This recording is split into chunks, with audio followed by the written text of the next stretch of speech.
Imagine winning a massive election mandate, walking into office as a symbol of change, the man who promised to be different from the corrupt political old guard.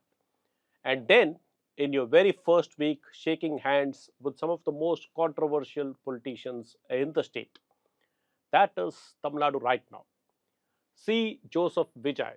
Yes, that Vijay, the superstar turned chief minister, has had a fascinating contradictory first week in power. Bold governance moves that genuinely impress people, and political choices that are already raising serious eyebrows. So, is Vijay the real deal, or is he already becoming what he promised to replace? Let's find out.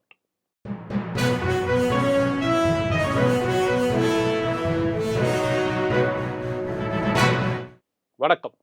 This is T. Suresh Kumar. Thank you for joining me in this episode of the Hindu Focus Tamil Nadu.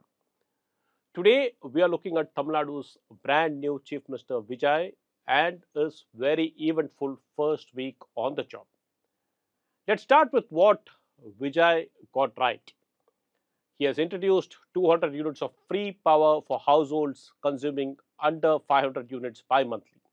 And smartly, he kept Jayalalitha's existing universal 100 unit scheme intact for those consuming beyond 500 units. So nobody loses and those who need more get more. On women's safety, he has set up the Singapore Special Task Force headed by an Inspector General of Police, a dedicated senior level unit. That is a serious signal. On drugs, he has expanded the Anti Narcotic Task Force with 65 new stations across the state, boots on the ground.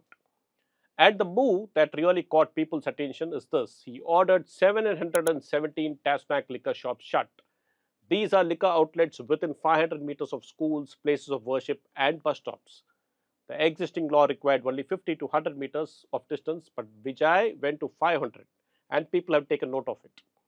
He also broke protocol in a good way by visiting leaders of political parties, including former Chief Minister M.K. Stalin. Clean start, strong signals. This looked like a leader who meant business. And then came the floor test in the assembly.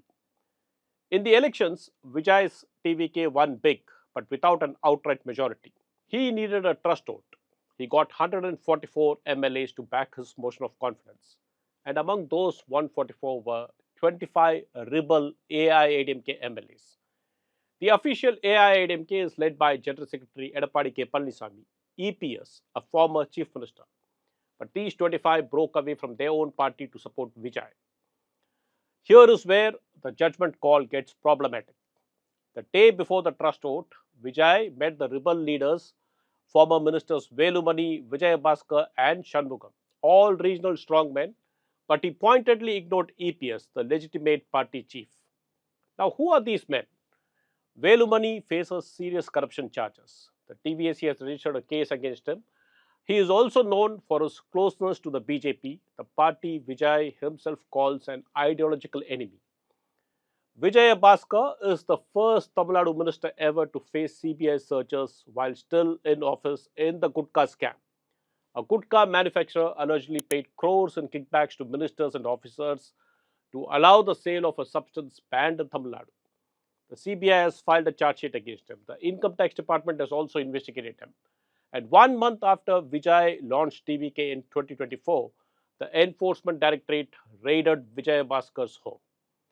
The cases, of course, aren't concluded yet.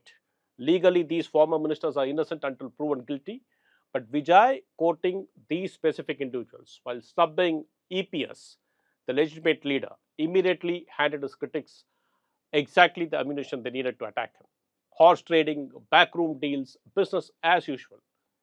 EPS alleged that rebel MLAs were lured with promises of cabinet berths and government board positions.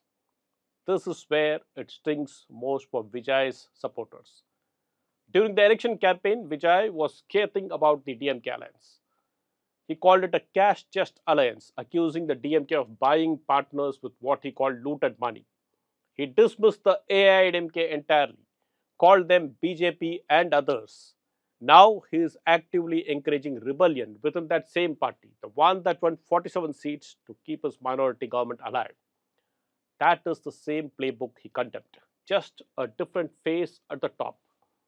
The opposition has a point, and the manner in which even the lone AIADMK MLA Kamaraj was brought on board has also drawn scrutiny.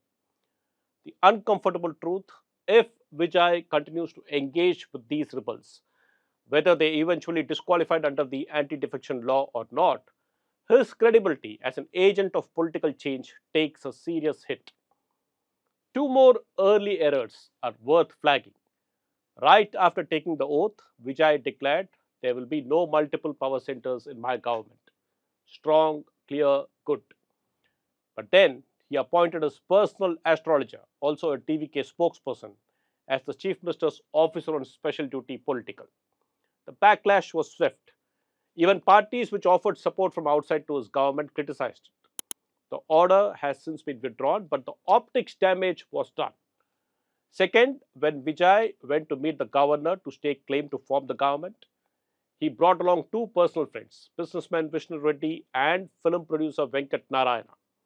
Neither held any party position.